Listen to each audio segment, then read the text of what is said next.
In the beginning, we want to laud especially those journalists who were on the streets on 20th July and who had taken out the truth of brutality, state brutality, police brutality in front of the people of our country, who haven't acted as stooges in the hands of the government. You journalists, those journalists have made our country proud. So we want to thank all who have been selflessly covering the protests for the last 38 days, covering the taking to the people the concerns of the younger generations of this country, and definitely exposing the police brutality on the 20th of July. I start with this. We all know what had happened. This neat paper leak, followed by the CBSE evaluation mishaps, followed by another series of mishaps in the education sector in different patterns. By what we collect, all those have more or less affected more than 50 lakh students of India. So with that, it is not unjustified that the students started protesting, they started demanding accountability from the government, and they started to come down on the streets, demanding resignation of the education minister. We all know what had happened in the national capital over the last 38 days. In Jantar, Mantar, peaceful protest, thousands and thousands of people coming and joining in. Scientist, social activist Sonam Wangchuk adding up to the protest by declaring his hunger strike for an indefinite period, and a few other student activists, comrades of ours, starting the hunger strike. Then the police illegally forcibly detaining Sonam Wangchuk, that added fuel to fire, that added fuel to the protest in general. The crowd started swelling in.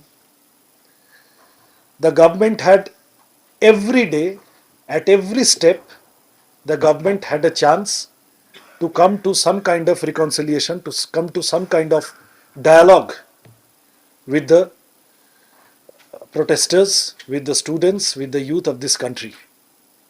They chose not to.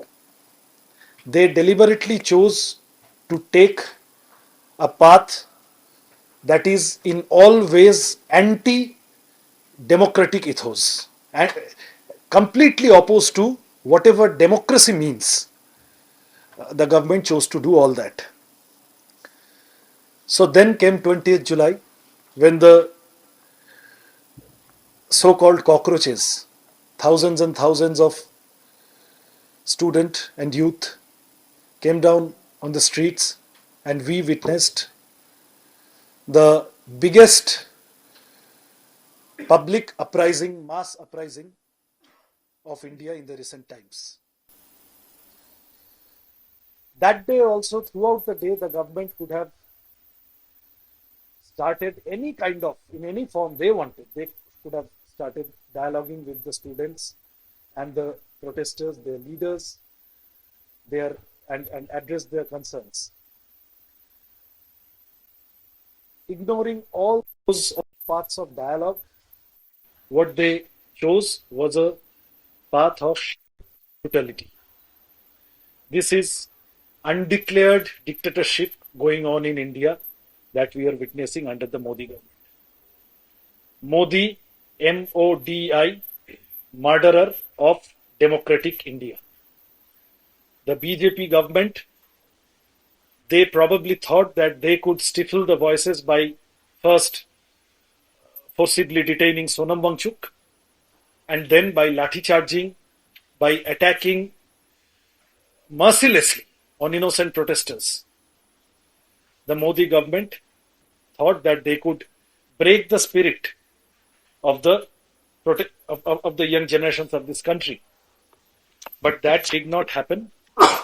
That day itself onwards, again crowds started swelling in at Jantar Mantar, and still now the peaceful dharna of students, youth, cockroaches, protesters who demand nothing but accountability from the government.